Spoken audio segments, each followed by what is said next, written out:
ายดีทุกคนยินดีต้อนรับเข้าสู่สองแม่น้องมิวหากินแบบวิธีลาว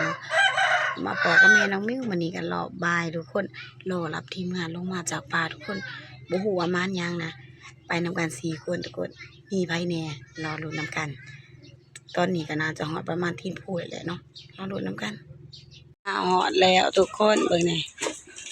โอ้ยลงมาเที่ยงเพศเนาะใส่ละพาแน่แวเฮือนบ่เราจะกินใส่ปาก แล้วกันบาดนี้เนาะ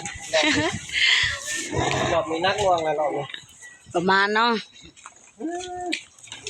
แล้วกันมารอบนี้บ่มายังเลยตั้มมักแป้งอยู่กันกินมันอาหารเที่ยงแม่น้องมิวก็ถามว่าสิได้กินปีกหมู รอบนี้บ่ได้ปีก เอาไว้โอกาสหน้าหมูไก่เพิ่นก็คันดีขนาดเพิ่นยังบ่ได้มาลาดจักโตเนาะแล้วอาหารแม่น้องมิวก็ได้เนาะจีหนังตำหมึกแตงสู่เพิ่นกินสิทอดไข่นำจักหน่อยเนาะบัดบ่มานะทุกคนธรรมดาของการหากินเนาะทุกคนบางครั้งก็มานบางครั้งก็บ่มาเนาะก็บ่ว่ากันส่วนหลายก็สิมานหลายขัวเนาะ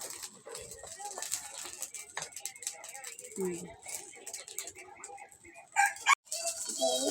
ก่อน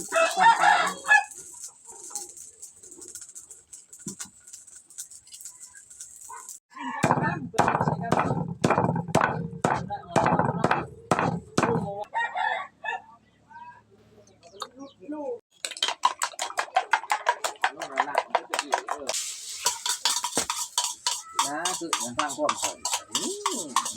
แท้บ่ฟังความข่อยอันนี้ลงมาเลยหมอ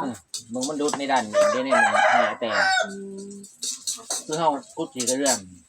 ข่อยกูว่าอันนี้ข่อยอยากมาคือข่อยเมื่อยแฮะ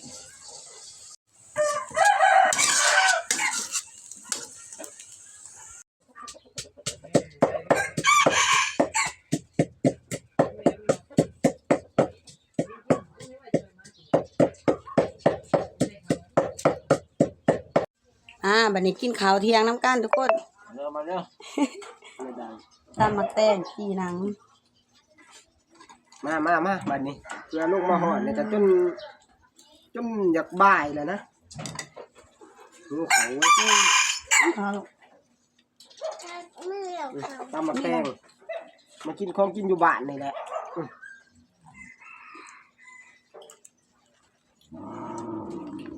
เผ็ดบ่มิวจะทำบาลานเจ้าได้ไงบ่เผ็ดบ่หลังจากที่กินข้าวกินน้ำเรียบร้อยนะทุกคน